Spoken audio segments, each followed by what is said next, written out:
Well, thank you for joining us. My name is Josh Schicker. I'm Creative Director of Worship and Media here at North Avenue. Not sure exactly what that means, but today it means I get to introduce you to my friend Katie Archibald Woodward of Life Illuminated. And we should note that the pieces that we're going to be walking through today have been hanging on the walls at North Avenue for over a year, but because of the pandemic, they were appreciated by few. And so we decided to take advantage of the virtual era that we're in and take the art to you. So thank you for joining us. Feel free to share this with anyone and everyone who you might think appreciates art and thoughtful reflections on faith and humanity and things. So, Katie, good to see you. Great to see you. We're both vaccinated and sitting a little distance apart, so we are trying to bring to you this art that you have curated. It's a collaboration of things that you've put together with words from some other folks, if I understand that, and you'll walk us through that in a little bit. But can you tell us about Life Illuminated, what that is, what your approach to your craft is, and what this past year, what the impact of this past year has been on you as a creative? Yes, happy, and thank you so much. I'm so delighted this is finally happening. We've been talking about this for a year, and look at this amazing dynamic. I think the wonder is that we were able to do it actually distanced in person and not on Zoom. Yes. That is a shift in and of itself. Yes, so Life Illuminated emerged within me some years ago, I think just as I was graduating Columbia Seminary, so probably around 2012 or so. And it's really about awakening to life's fullness through art and spirituality and compassionate action. And I find myself dancing amidst the three of those, and often they're interweaving, and that really is where my heart and passion lie, are in the mix of art and spirituality, and compassionate action being justice work and advocacy, and how we uphold and support each other in our human dignity and fullness of life, and whatever that calls for in life. So Life Illuminated also thinking about my approach to it is the art component really being brought forth through my photography, really wanting to be able to connect people with each other and to all creation through photography. And Life Illuminated is also a little play on words with photography, as photography truly is a light drawing.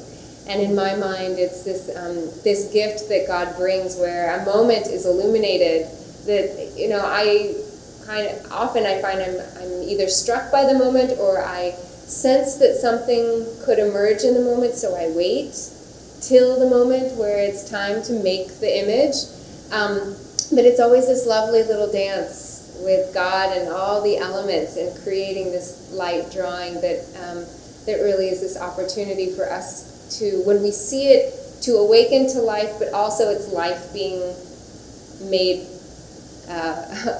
awake in front of us. And the image allows us to connect with that moment, or that place, or those people that perhaps we never would have encountered otherwise. And so my hope and heart with all of the art is that it's this invitation, or this portal of connection, and also it stills a moment. So it offers a contemplative opportunity that when we're walking by something, or even when we're watching a movie, we don't have that same opportunity to just sit with it and to see what it might birth in us or through us by being able to gaze with it. And this concept of visio divina, something that might have layers of insight or wisdom or truth for us as we get to sit in the moment with it, whether it's a place or a person space.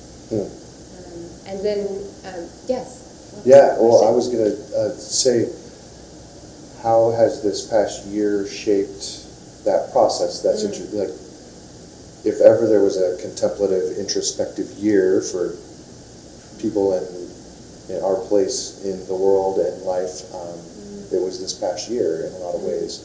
What changed, or what was illuminated by this last year?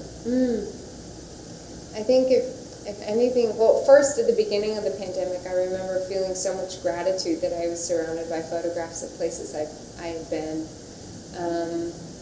or had never been, but was able to see through an image, and it was validating. It was really validating, and I found myself a little surprised and struck because I never imagined I would be the person who wasn't able to go to the place and would thus need an image or desire after an image to help transport me somewhere. So I think that really confirmed its power and need, and has nurtured me in encouragement in carrying on with the work and with a sense of that call. And I find that I keep looking at this one image, which is called Rest, as we're talking, and it's the one that people remark on more than any other, I think, photograph I've made.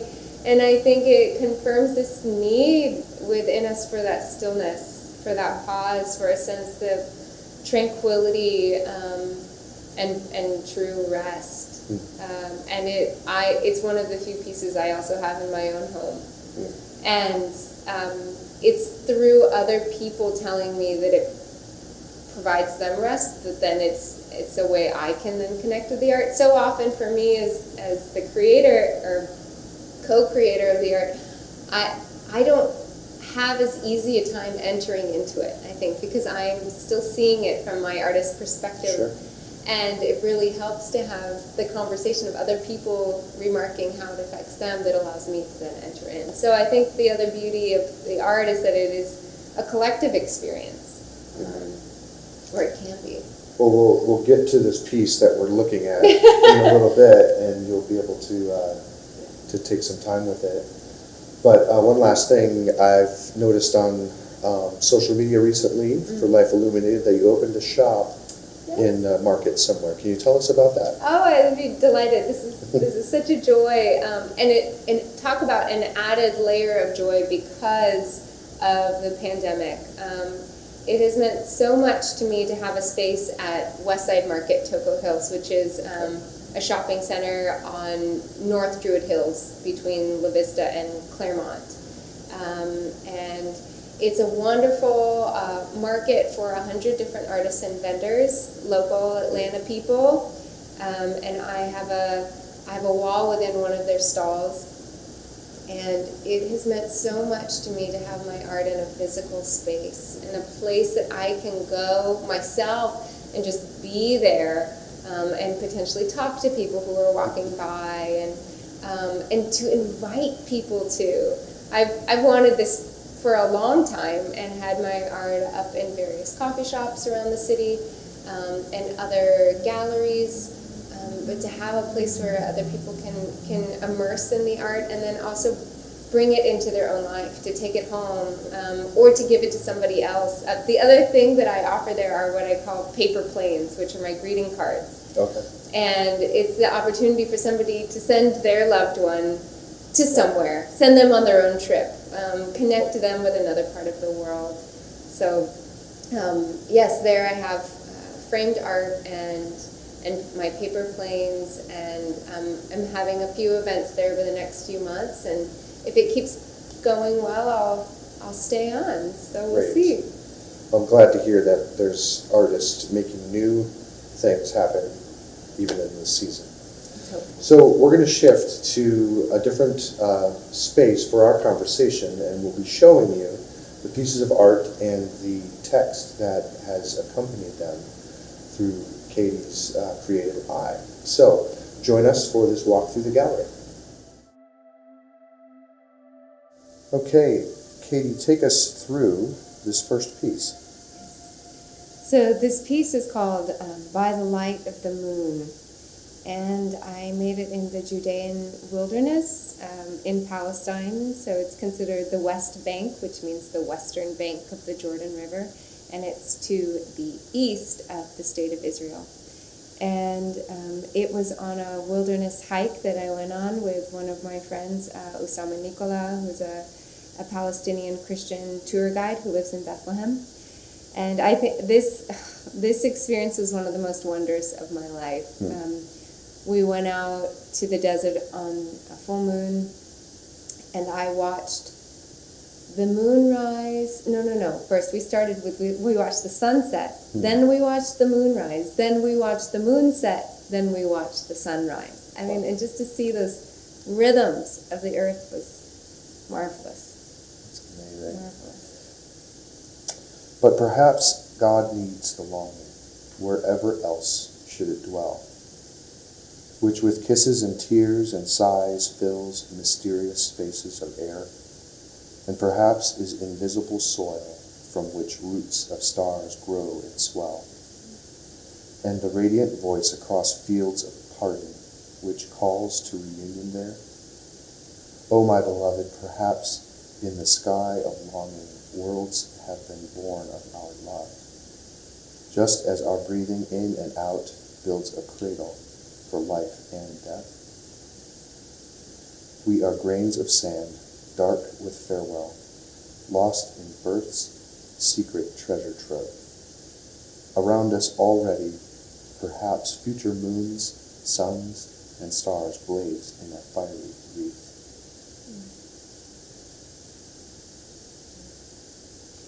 I think what drew me to the poem was a lot of the imagery that I found in the photograph. The soil and the stars and the big sky and this closeness with life and death, as there's quite a lot of tension and conflict in the Holy Land today. And this concept of future moons and suns and stars, being birthed and around us. I think there's so much mystery, which all is, I think, somehow just speaks of God. I think the words just sort of speak of, they speak words without necessarily a lot of sense to me yet, and they take a while to just penetrate or help me wrap my mind around. And the entire experience of reading the poem is kind of how I experience God sometimes. Just like, I like the words, I like the things, I don't really get it, but I'm okay with that mystery. You know, there's something when I read it that it feels good, and is, you know, I find that it connects. Yeah. Well, let's take a look at the next piece and see what is illuminated next. So this next piece, I referenced in the first part of our interview. This one is called Rest, and it's to me it evokes just that, just wanting to go back and sit on that Adirondack chair and be on the water with its stillness. And it was made in Malibu, Canada, which is in British Columbia, at a Young Life camp of all places. Oh, and I had gone up there my senior year of college for a work week, and this is a place where I was starting to make more images. I had just returned from studying abroad for the past year, and that's where my photography was really starting to take off. And there were a couple images from that Malibu trip that they also were like these almost like confirming images of this sense of, yes, I want to keep doing this, and yes, there's something here for you, Katie. Like, there's a gift here. You have a gift, something to offer. Because it kept feeling like God was bringing me images, and so often the time it feels that way, and with a meaning, you know, that really they are offering some kind of spiritual connection for people. Well, let me read this from St. Catherine of Siena. Rest in prayer. The sun hears the fields talking about effort, and the sun smiles and whispers to me, why don't the fields just rest? For I am willing to do everything, to help them grow. Rest, my dears, in prayer. This poem comes from a lovely collection called Love Poems from God, and it's a mix of 12 different mystics and spiritual teachers from around the world of different spiritual traditions. And this is one I memorized some years ago because I found such solace in it. And it reminded me of Matthew 11:28, of come to me, all you who are weary and carrying heavy burdens, and I will give you rest. And yeah, I just start reciting the poem, and I remember, like, Katie, God is willing to do everything to help you grow. Rest in that. Rest in your prayers. You don't have to take it all on. And I just love how tender and sweet St. Catherine's tone is. All of St. Catherine of Siena's work has a sweet tenderness about it. Her connection and relationship with God is so sweet. The sun smiles and whispers. It reminds me of how sweet God is. And just to relax a little bit. Well, I could definitely relax in Malibu, Canada, by the look of it. Well, let's move to the next piece. These were taken in Atlanta, Georgia. Yes, they were. Yes. These two are called Freedom Now and I Am. And they were made at the King Center, the Dr. King Center. And I don't think they exist anymore. I don't know where they moved these murals. But I remember going one day with a group of other photography students, and we were making images, and I loved it. There was this girl in a bright purple dress walking beneath the mural, and I saw her just as she was walking under the hand of somebody in the mural, so it looked like he was patting her head. And there was this lovely connection and invitation for her and for us, I think. That freedom now and the remembering of, like, I am. We are the children of the divine. We are special. We are sacred. We have human dignity, and we need to remember that of each other and to advocate and support each other when we notice that being prevented or notice that dignity is being given or observed for some people and not for others. So we'll read this passage titled My God from Atlanta-based writer John Good. My God is colorblind, crossed picket and color lines, stood in the thickets against the wicked, and heard my mother's cries. He carried crosses and picked cotton with my sisters and brothers. I'm talking about my God. The same God that my mom and dad told me to fear, respect, and be quiet and be still when the thunder cracked loud and the rain came down hard. The same God that when the stats said by age of 18 I'd be dead or behind bars, covered me in his grace so that I could face and defy the odds. The same God that I pray to on my knees spoke to Joseph in his dreams, parted the Red Sea, raised Elijah among the stars, and lately I've been thanking him for the hard times. Because it's in those times that my lessons come, that my blessings come. I have a little more than a few, and a lot less than some. But anything I have comes from nothing I've done. I'm still living off the prayers of my great-grandma's tongue. I'm still blessed by the hymns that my late grandma sung to honor the Holy Spirit from the Heavenly Father and the Son. Oh my God.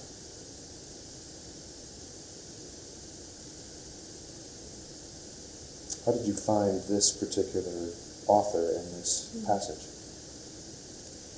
John used to go to the same coffee shop where I would do work from for a few years, called a Breek. It sadly closed during the pandemic. We had a wonderful coffee shop in downtown Decatur run by some Palestinian and Syrian guys. And yeah, John would come in and knew everybody who worked there, and he was just such a warm, vivacious presence, and so easygoing and so himself. And I loved talking to him. Both of us would break from work and chat for a while, and then he brought his book of poems in one day, and they were selling his books, and I knew it was one of those things where I just flipped through, and every page I turned and would read a little bit, I thought, oh my gosh, yes, oh wow, that's profound. So this is one of a few of his works, and he's also an actor here in Atlanta. I love that. That's a very Atlanta art thing to have happen, to meet in a coffee shop and just connect and then to resonate. It's wonderful. Yes. This next piece is called Path to the Apple Orchard, and it was made in Basel, Switzerland, which is just outside Geneva, and it's on the grounds of this marvelous place for the World Council of Churches, and it's called the Ecumenical Institute for the World Council of Churches, and every year they bring together about 34 different Christians from all over the world to study together and learn about the ecumenical movement, to learn about the church, and to really grow and shift from our divisions in our Christian family to how is it that we celebrate our diversity. And I've stayed friends with a number of people from that time. One of them being my introduction to everything I really started to learn about Palestine and Israel. One of the other students is a Lutheran pastor he was serving in Jerusalem at the time, and a Palestinian Christian who had grown up in the northern West Bank.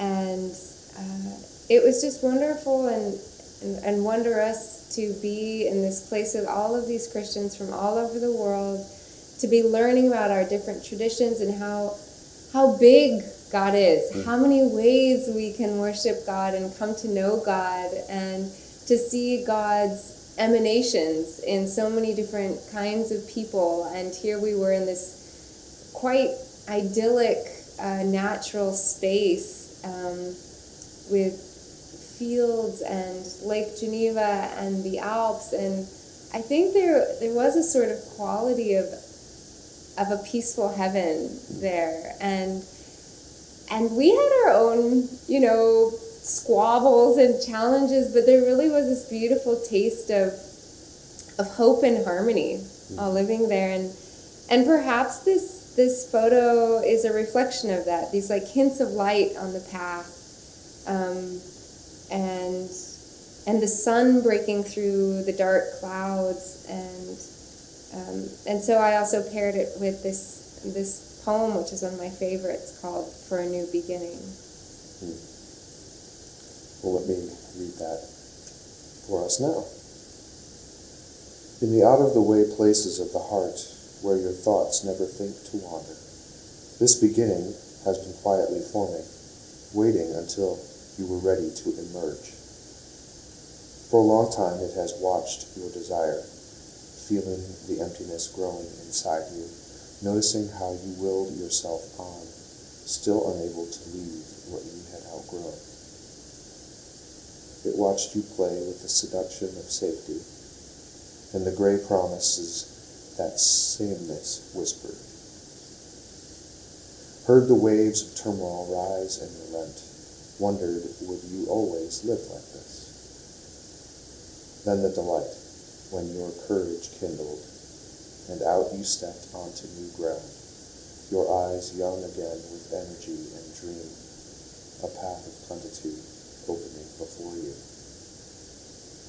Though your destination is not yet clear, you can trust the promise of this opening. Unfurl yourself into the grace of beginning that is at one with your life's desire. Awaken your spirit to adventure. Hold nothing back. learn to find ease in risk. Soon you will be home in a new rhythm, for your soul senses the world that awaits you.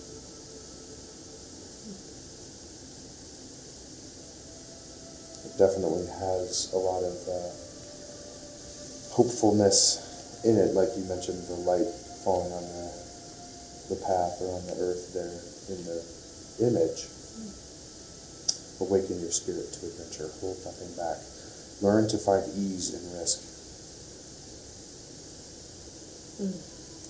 Definitely a challenge for those of us who appreciate certainty of patterns and predictability. And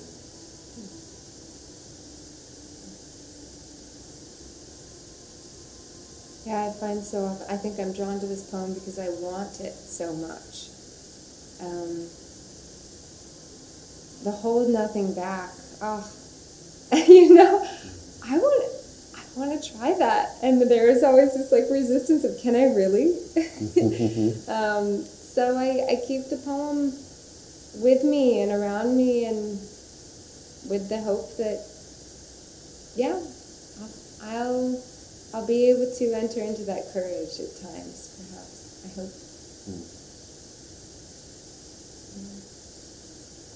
So this next piece is special to me, just as an observer of this piece for the last year.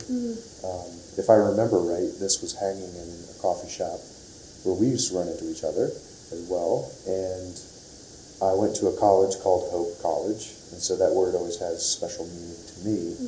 And having traveled to Palestine, Israel region in my life and observed some of the dynamics there firsthand in a very small way, I know that there's a lot behind this image for you, and love to hear a little bit about it and about this quote that you have included with it. I almost wonder if perhaps for this piece you could read the quote, and then maybe we'll read it again at the end of what we share.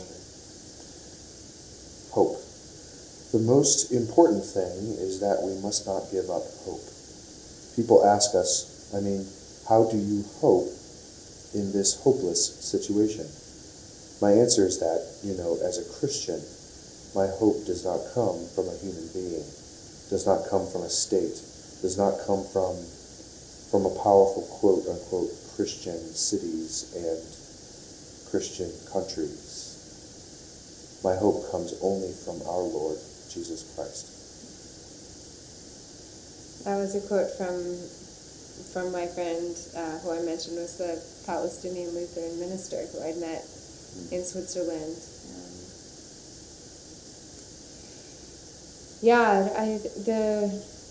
The power of Christ and following Jesus is so palpable and relevant in Palestine and Israel, and you see how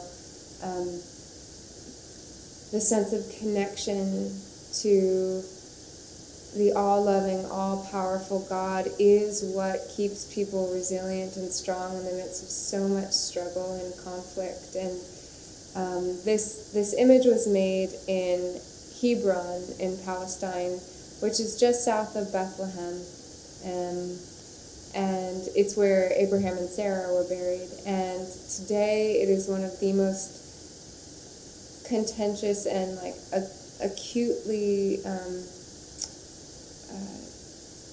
trying and challenging places to live outside Gaza, within that Israel-Palestine region.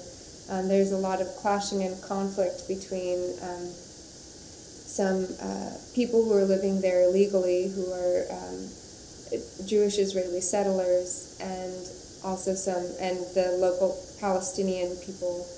And so there's a lot of conflict, a lot of military there. It's a very hard place to live, and I think this piece is also really resonating with me a lot today, because for those who might be familiar with the news of the last couple of days in the Jerusalem area, but then also all over Israel and Palestine, as there have been a lot of uprisings, especially yesterday, in response to some people who, Palestinians who are being forcibly displaced from their homes and neighborhoods in Jerusalem, and by groups of Israeli settlers who want to move into their homes, and they're coming in with military and trying to force the Palestinians out. And because of international support and outcry, the actions have been delayed for about 3 weeks. But we need to continue to address that this is a human rights abuse, and the EU has come out and said that this is wrong, but we as American citizens also need to be letting our government know that this is not okay. You can't just force a group of people out of their homes. It's kind of a shocking, surprising thing that would happen, but it is happening. And I talked to one of my friends this morning who lives in Bethlehem, just to hear how he and his family were doing, and to be in a small prayer group this morning with him and some others here in the States. And I could tell things were bad because I had never heard him so despairing before, and I was surprised. And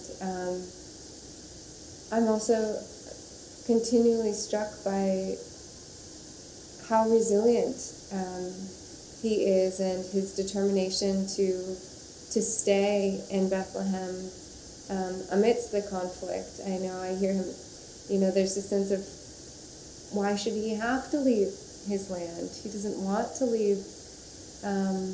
There's only 2% of the population is Christians now, and wanting to be a presence and a reflection of the light of Christ and of Christianity's heritage in that land, and how we know that the light and teachings of Jesus are so vitally important as much as ever in that region.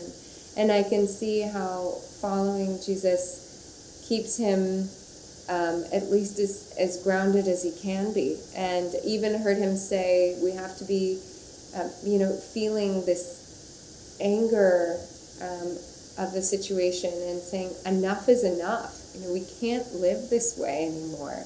We're living in a jail. And recognizing we need to be wise in how we are using our anger and channeling our anger, and standing up for themselves, resisting occupation and oppression, and standing up for their human dignity. And in that, I find myself continually inspired and recognizing, and I want to stand with you too. I need to stand with you too. We need to stand with you too. It's the invitation of all of us as the human family, to stand with each other, for our collective dignity and human rights. And in his life and in his witness of his faith, I always find myself thinking, well, if he can have hope, I can have hope. And we nurture each other in that then. And so I definitely hold on to hope for that region. And we all need to, because that will then empower us to continue to take action on each other's behalf. And that is what brings forward the kingdom of God, at this place of resilient harmony and joy and hope. And hope for that. Let me read this again. The most important thing is that we must not give up hope. People ask us, how do you hope in this hopeless situation? My answer is that as a Christian, my hope does not come from a human being, does not come from a state, does not come from a powerful, quote-unquote, Christian city or Christian country. My hope comes only from our Lord Jesus Christ. This last photo was made. It's called kibbutznik, and it was made in northern Israel on a kibbutz. A kibbutznik is what you call somebody who lives on a kibbutz, and a kibbutz is a Jewish sort of commune or collective community of people who live together and share resources. And I met this family a few years ago and was invited to see how they lived and to hear their story. And I think I'd like to invite you to read the poem, because I think it sheds a lot of light on what I'd like to share, what I learned from the family. This is a poem titled Your World from Georgia Douglas Johnson. Your world is as big as you make it. I know, for I used to abide in the narrowest nest in a corner, my wings pressed close to my side.